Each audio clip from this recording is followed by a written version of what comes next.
오늘 우리에게 주신 하나님 말씀 창세기 3장 7절로 15절까지 말씀입니다.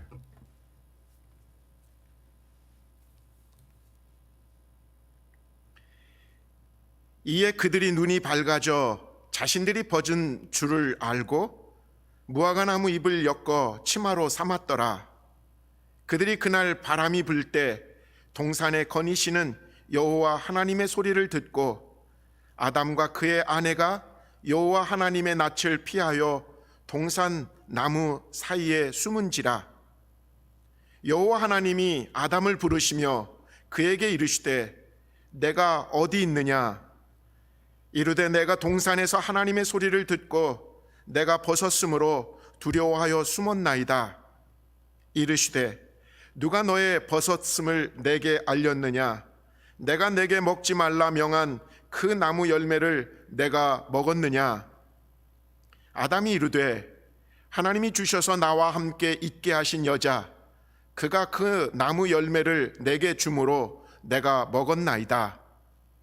여호와 하나님이 여자에게 이르시되 내가 어찌하여 이렇게 하였느냐? 여자가 이르되 뱀이 나를 꿰므로 내가 먹었나이다. 여호와 하나님이 뱀에게 이르시되 내가 이렇게 하였으니 내가 모든 가축과 들의 모든 짐승보다 더욱 저주를 받아 배로 다니고 살아있는 동안 흙을 먹을지니라. 내가 너로 여자와 원수가 되게 하고 내 후손도 여자의 후손과 원수가 되게 하리니 여자의 후손은 내 머리를 상하게 할 것이요 너는 그의 발꿈치를 상하게 할 것이니라 하시고. 오늘 우리에게 주신 살아계신 하나님의 말씀이십니다. 제가 자주 인용하는데 목회자의 목회자라고 불리는 유진 피터슨 목사님이 마르바 던이라는 교수와 함께 목회자에 대하여 약간은 충격적이고 또 거부감이 드는 제목의 책을 예전에 썼습니다. 영어로 된 원 제목은 The Unnecessary Pastor, 한국말로는 껍데기 목회자는 가라라고 번역된 책입니다.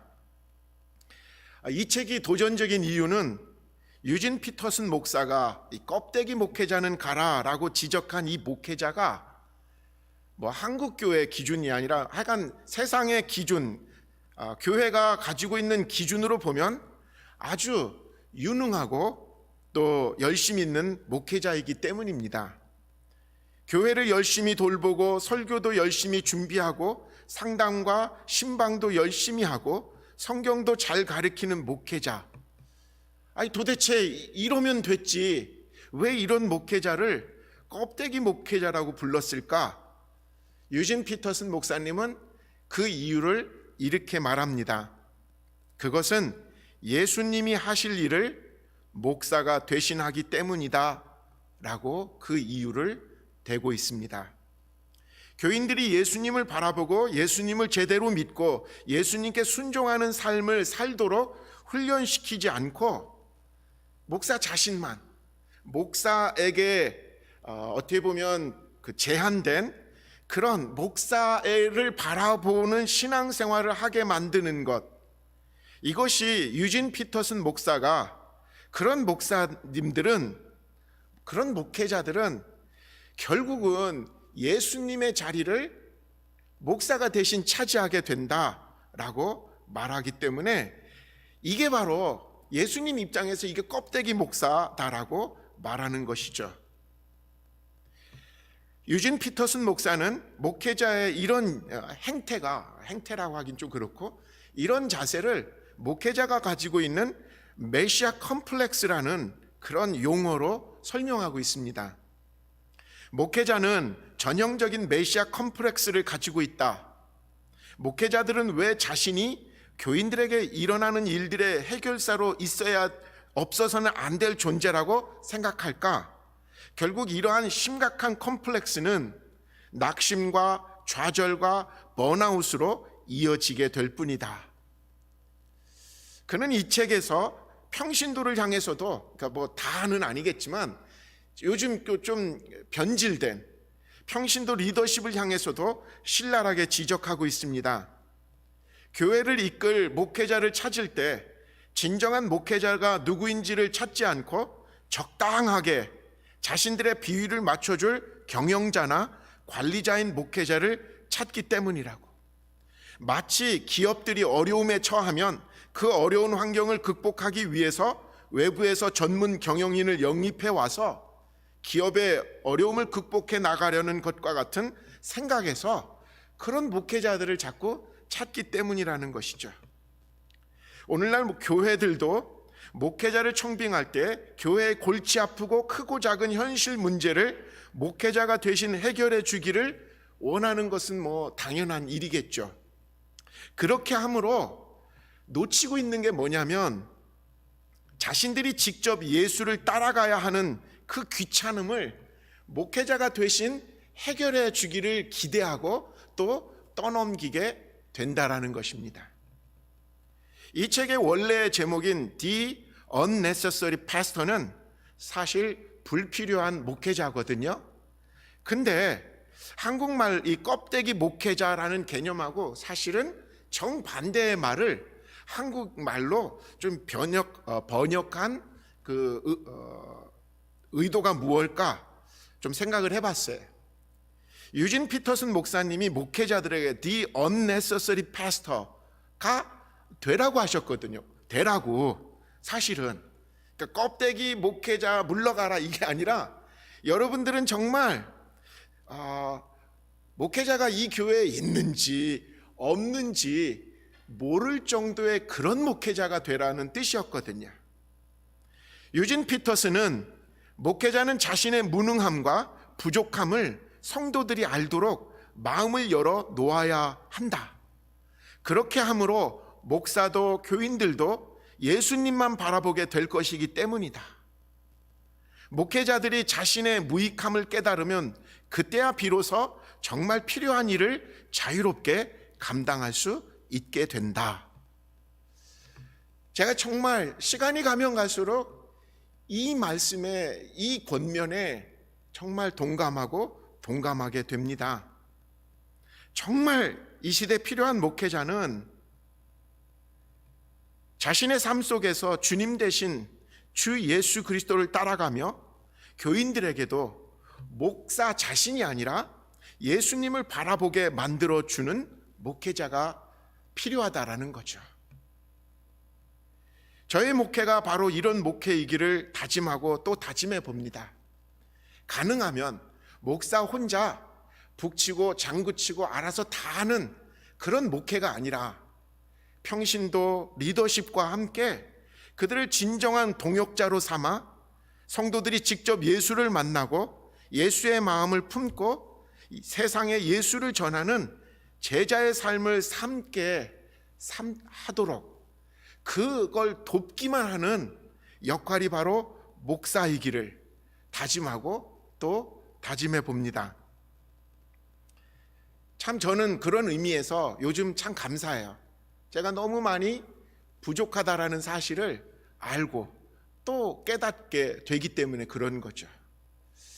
이제 창세기 말씀을 또 이렇게 오늘 또 나누길 원하는데요. 지난 시간 최초의 거짓말, 여러분들이 깨달은 게 있죠. 사탄의 거짓말과 유혹에 넘어가 하나님을 거역한 인간은 사탄이 뭐라고 처음 약속했습니까? 너네들이 눈이 밝아지고 하나님처럼 돼 라고 한 그 약속이 사실은 형편이 없다는 거짓말인 것을 깨달게 되는 거죠.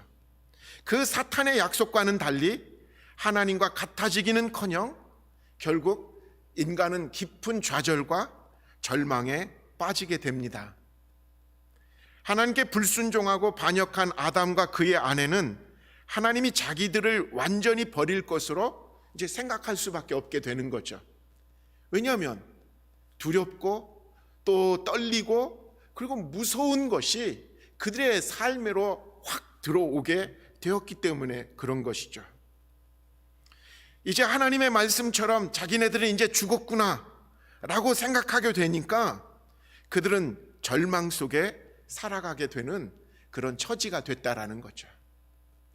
여러분, 그때 당시에 그 아담과 그의 아내의 형편과 오늘 우리들의 형편 한번 비교해 봤으면 좋겠습니다. 하나님을 떠난 인간의 절망, 그리고 그 절망이 가득한 세상은 어떤 것으로 살아가게 되는지를 오늘 본문은 또 우리들에게 알려주고 있습니다. 첫째, 절망에 가득 찬 세상에서 사람들은 두려움의 삶을 살 수밖에 없습니다. 오늘 본문 10절 같이 읽겠습니다. 이르되 내가 동산에서 하나님의 소리를 듣고 내가 벗었으므로 두려워하여 숨었나이다. 여러분, 이 본문이 인간의 절망 가운데 살아가는 가장 본질적인 모습입니다. 수치감이 뒤섞여 있는 두려움. 여러분, 이게 바로 죄책감이거든요. 수치스럽고 그리고 두렵고, 이 두려움은 단순히 위기 상황에서 비롯된 두려움이 아니라 하나님을 거역했기 때문에 그 대가로 죽을 수밖에 없게 된 인간에게 닥친 두려움이라는 거죠. 여러분, 저와 여러분들은 어쩌면 본능적으로 이 두려움을 느끼고 살 수밖에 없게 되었습니다. 그래서 인간은 하나님과 화해하기 전까지는 어느 누구도 이 본질적인 두려움에서 해방될 수가 없습니다. 죽을까봐 두렵고, 망할까봐 두렵고, 병들까봐 두렵고, 욕먹을까봐 두렵고, 다 두려움 속에서 인간은 살아갈 수밖에 없게 되었다라는 거죠.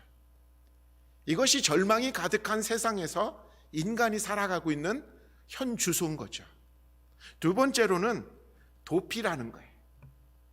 오늘 본문 8절과 10절에 아담과 그 아내가 여호와 하나님의 낯을 피하여 동산 나무 사이에 숨은지라. 또 10절에요. 내가 듣고 벗었으므로 두려워하여 숨었나이다. 숨은 거예요. 도망치는 거예요. 인간은 이 두려움이 죄로 인해서 왔다는 것은 알지만 어떻게 이 두려움을 극복하는지 그 해결책에 대해서는 알지 못합니다. 그리고는 그 두려움 때문에 도망치고 회피하고 또 도피하는 거예요. 사실 인간이 택한 방법, 이 도망치는 것은 이 절망을 해결하는 방법이 아니거든요.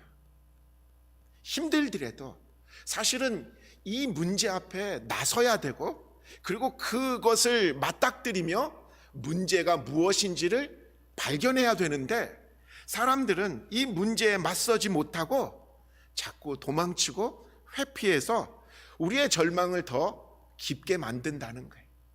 이게 본능이에요. 여러분, 저나 여러분들이나 어떤 문제가 딱 오면 용기를 못 내요. 이게 더 크게 번질까 봐. 그리고 어떻게 될지를 모르니까 자꾸 미루고 또 회피하고 도망치는 모습이 우리의 모습이라는 거죠. 왜요? 하나님을 떠난 인생의 절망에는 이런 특성이 있다라는 거죠. 세 번째는 책임 전가입니다. 문제 해결의 시작점은 이것은 분명 제 책임입니다. 내가 잘못했습니다. 여기에서 시작하는 것인데, 절망에 가득한 세상에서 인간들은 남이 탓합니다. 다른 사람의 책임을 찾기 시작합니다. 그러면요, 여러분, 문제는 더 꼬이고 더 복잡해지거든요. 내 탓입니다. 내가 잘못했습니다. 내가 고쳐야죠. 이 한마디면 사실 끝날 수 있는 상황에서도 사람들은 본능적으로 뭐예요? 누구 탓? 누가 잘못했을까? 그 탓에 시간을 더 보내고 있다라는 거죠. 아담은 먼저 그 아내에게 자기 책임을 전가하고 있습니다. 12절에 보면 아담은 여자뿐만 아니라 하나님에게도 그 책임을 전가하고 있는 것 같은 뉘앙스를 띠고 있죠. 12절 보십시오. 아담이 이르되 하나님이 주셔서 나와 함께 있게 하신 여자, 그가 그 나무 열매를 내게 주므로 내가 먹었나이다. 여자를 처음 만났을 땐, 야, 내 살 중에 살이고 뼈 중에 뼈다, 그렇게 좋아했었던 이 아담이 문제가 일어나니까 무슨 탓을 해요? 저 여자가. 근데 저 여자가 어디서 나왔어요? 사실 자기에서 나와놓고는 하나님이 내게 준 저 여자가, 이렇게 핑계를 대고 있습니다. 아담은 하나님에게 저 여자를 자신에게 주지 않았다면 자신은 죄를 짓지 않았을 것이라고 변명하고 있는 것입니다. 인간의 고질적인 습관, 잘 되면 내 탓, 못 되면 남의 탓, 이게 다 죄의 본질이라는 거죠. 그리스도인들에게는 한 수를 더 뜹니다. 자신의 곤란과 어려움이 마치 하나님 탓, 하나님이 날 안 돌봐주셔서, 하나님이 이 상황을 외면하셔서 내게 이런 문제가 생기고 내가 그 죄를 저질렀다라고 자꾸 탓하게 된다라는 거죠. 여러분, 13절에는 여자가 뱀에게 책임을 전가하는 내용이 또 나옵니다. 13절 후반절입니다. 여자가 이르되 뱀이 나를 꿰물어 내가 먹었나이다. 이렇듯 하나님을 비난할 용기조차 없는 사람은 이제 사탄 탓을 합니다.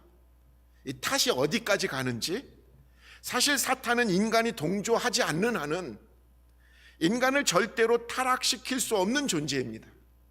인간이 동조를 했기 때문에 결국 인간이 따먹은 거지, 인간이 가만히 있는데 인간을 묶어놓고 사탄이 뭐 그 선악과를 입에다 막 들이밀고 먹게 만든 건 아니거든요. 우리의 죄의 문제 또한 하나님 앞에서 전적으로 뭐해? 누구 탓할 게 아니에요. 내 책임입니다. 내가 죄인입니다. 이러한 고백 없이는 해결될 수가 없다라는 거죠. 그러나 이렇게 자신의 좌절과 실패를 다른 사람에게 떠넘김으로 말미암아 인간은 지금 더 절망으로 빠져 나가고 있다라는 거, 들어간다는 거죠. 정치나 경제나 문화나 사회 모든 영역에서 지금 이 기류, 누구 탓, 야당 탓, 여당 탓, 정부 탓, 누구 탓, 부자 탓, 노동자 탓만 하고 앉아 있으면 결국 이 세상은 더 절망으로 빠져들 수밖에 없다라는 사실을 우리는 마음속에 깊이 새겨야 됩니다. 코로나19으로 지금 환난과 어려움이 극심한 시대를 우리는 살아가고 있습니다. 우리의 삶에서 아담과 그의 아내처럼 누구 탓고 누구 탓이다 라고 지금 보내기에는 지금 우리들의 상황이 너무 절망스럽고 너무 어렵다라는 거죠. 빨리 회개 운동이 일어나야 됩니다. 내 탓입니다. 내가 하나님 앞에서 올바로 책임감 있게 살지 않은 나의 탓입니다. 내가 하나님 앞에서 절제와 주님을 향한 온전한 거룩한 삶을, 경건한 삶을 살기보다는 방종과 그리고 나태와 그리고 이기적인 삶을 살았던 나의 탓입니다.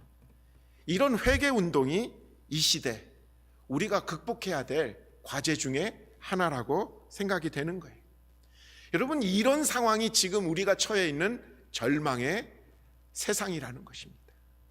근데 여러분, 희망의 세상도 있다라는 거예요.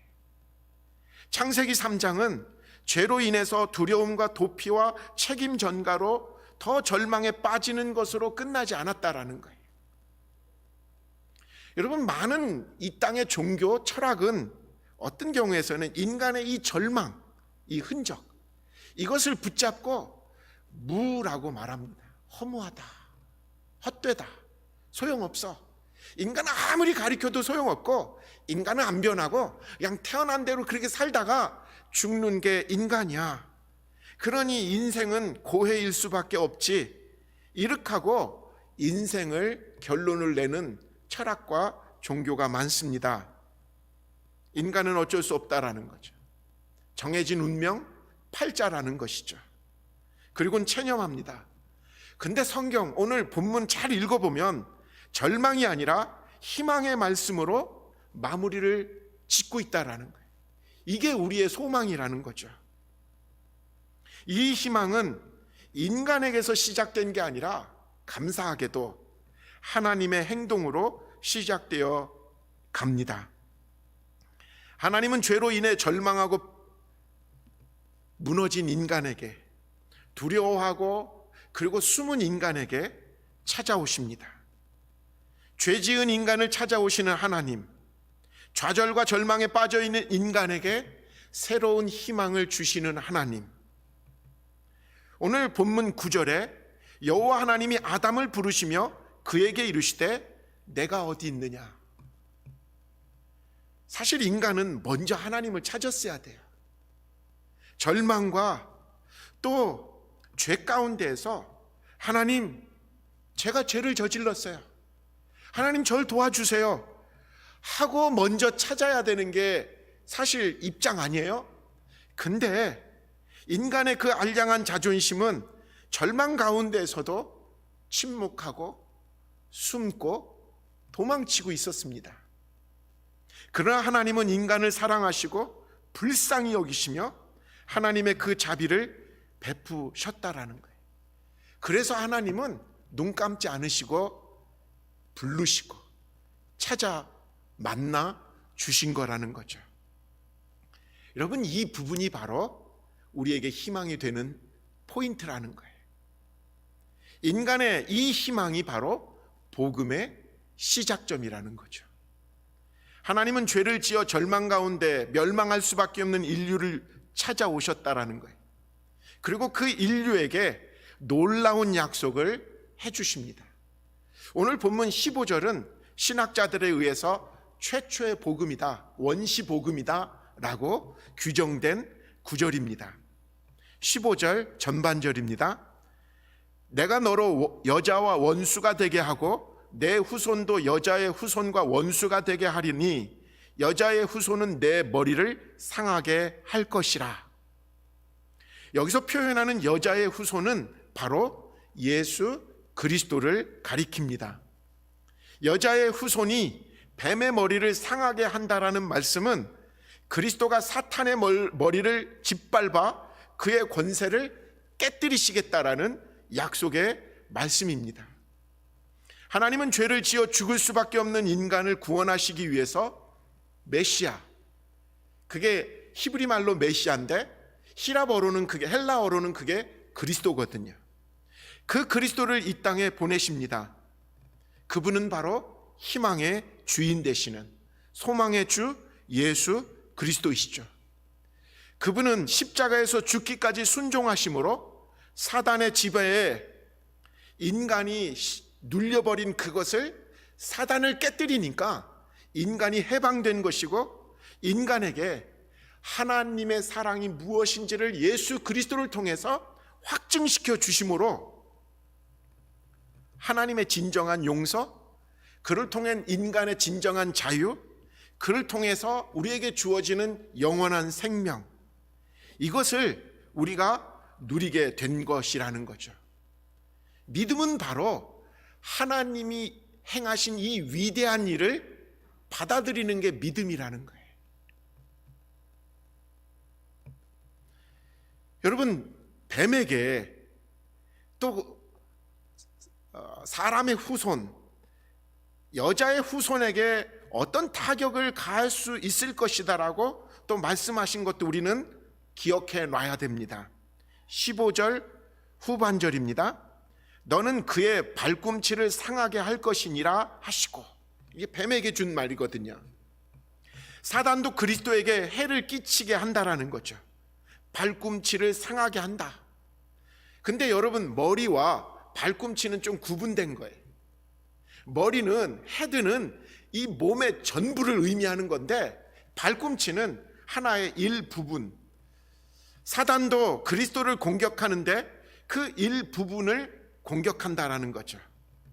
그런데 여자의 후손인 그리스도는 완벽하게 사단을 제압하고 짓밟고 깨뜨리시겠다라는 거죠.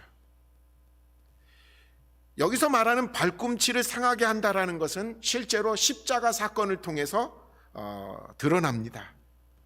예수께서 십자가에 달리셨을 때 사단은 이긴 줄 알았어요. 자기가 예수 그리스도를 십자가에 못 박아 죽임으로 말미암아 다 이긴 줄 알았어요. 그리고 사단의 세상이 완전히 되었다라고 아마 승리를 선포했겠죠. 그러나 사탄은 그리스도의 죽으심이 인간의 죄를 대신 갚아주신 속죄의 죽으심이라는 것을 꿈에도 생각 못했을 거예요. 이것은 하나님의 구원의 신비인 거거든요. 사단이라는 존재가 감히 생각조차도 못하는 방식이에요. 사단의 방식은 뭐예요? 힘으로 제압하는 건데, 하나님의 구원의 방식은 뭐예요? 십자가거든요. 그 십자가가 죽은 것 같지만 모두를 살리는 하나님의 신비거든요. 예수 그리스도의 죽으심은 사탄이 이런 어떤 시비도 걸 수 없게 만든 가장 완벽한, 우리의 죄값을 지불하시고, 그게 정의예요. 그리고 우리를 죽음 가운데서 살리신 하나님의 사랑, 이게 완벽하게 만난 신비의 완성이거든요. 십자가는 사탄을 패배시킨 완벽한 승리의 길이었습니다. 사탄의 최후의 패배는 장사한 지 사흘 만에 그리스도가 부활하심으로 말미암아 이루어졌습니다. 그리스도는 십자가에서 돌아가심으로 인류의 죄를 완전히 용서하셨을 뿐만 아니라 부활하심으로 영원한 생명에 대한 소망을 모든 인류에게 심어주셨기 때문에 그런 것이죠. 여자의 후손이 뱀의 머리를 상하게 할 것이라는 이 약속의 말씀은 우리 모든 인간들에게 참 소망이 되는 구원의 말씀입니다. 비록 인간은 하나님을 거역하여 저주를 받았지만 하나님의 그 크신 사랑으로 용서함 받고 죄를 사함 받고 영원한 생명까지도 보장받게 되었다라는 것. 그리스도의 죽으심과 부활, 이것은 모든 죄인들에게 최고의 기쁜 소식. 이게 굿뉴스, 이게 곧 복음, 이게 곧 가스펠이라는 것이죠. 예수의 십자가 죽음을 통해서 우리의 죄가 사해졌고, 그 용서하심을 통해서 절망과 실망의 이 세상이 부활의 새로운 힘과 능력을 통해서 희망의 세상으로 가득 차게 되었다라는 거죠. 하나님을 떠난 인간에게는 하나님만이 채워줄 수 있는 평안함과 기쁨이 사라졌습니다. 그래서 아무리 인간이 그냥 기뻐지려고, 행복해지려고 맛있는 걸 아무리 쫓아 먹으러 다녀고 배를 채워도 세상에 화려하고 장식할 것으로 자랑을 많이 하려고 해도 만족함이 없다라는 거예요. 왜요? 우리의 행복과 우리의 평안함과 우리의 기쁨은 오직 하나님으로부터만 나오기 때문에 그런 것인데, 하나님을 떠난 이상 인간은 아무리 다른 것으로 채우려고 해도 그 허전함, 그 허무함, 그 고독을 채울 수 없는 것이거든요. 여러분, 시편 131편 2절의 말씀에 오히려 내 마음은 고요하고 평안합니다. 젖된 아이가 어머니 품에 안겨 있듯이 내 영혼도 젖된 아이와 같습니다. 여기서 여러분 언뜻 생각하면 젖된 아이 하면 엄마 젖을 다 먹고 배부른 아이로 우리가 언뜻 생각하기가 쉬운데, 본문의 원래의 뜻은 엄마의 젖을 다 떼고 이제는 이유식을 하게 된 아이라고 말합니다.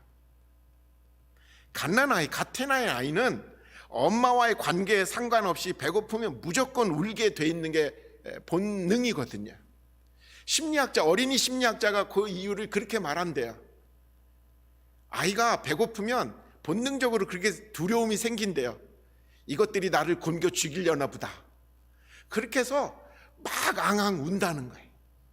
그런데 1년 정도 엄마 젖을 다 뗄 그쯤 돼서 이제 엄마와 관계가 완성되어지는, 엄마면 믿을만 하구나 라고 깨닫고 난 아이는 엄마 품에만 들어오면 안심한다는 거예요. 편안해진다는 거죠. 그런 뜻이라는 거예요. 우리의 죄를 위해서 독생자도 아끼지 않으신 하나님, 그 하나님이 우리를 당신의 품에 안으신다라는 거예요. 저와 여러분의 삶 속에서 그 하나님의 품에 안기는 것이 우리들의 기쁨이고 우리들의 평안함이고 우리의 행복이라는 사실을 우리는 한순간도 잊어서는 안 됩니다. 다른 어떤 이유가 있어서 우리를 구원하시고 우리를 자녀 삼으신 게 아니라 그저 우리를 창조하신 하나님의 그 무조건적인 사랑이 우리를 품어주셨다라는 것. 여러분, 그 사랑이 우리를 향한 하나님의 온전하신 사랑이라는 것. 그 사랑이 우리의 희망이고 우리가 이 땅에서 하나님 때문에 기뻐하고 기뻐합니다라고 찬양하는 이유가 되는 줄 믿습니다. 절망의 세상에서 여러분들은 무엇으로 희망을 이야기할 수 있겠습니까?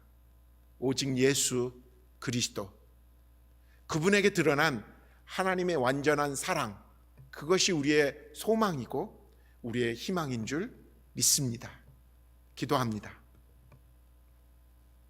사랑의 하나님, 감사합니다. 절망에 빠져 신음할 수밖에 없는 이 시대, 하나님의 사랑을 다시 깨닫고 예수 그리스도로 말미암아 새 소망을 갖고 살게 하신 주님의 그 뜻을 다시 되새깁니다.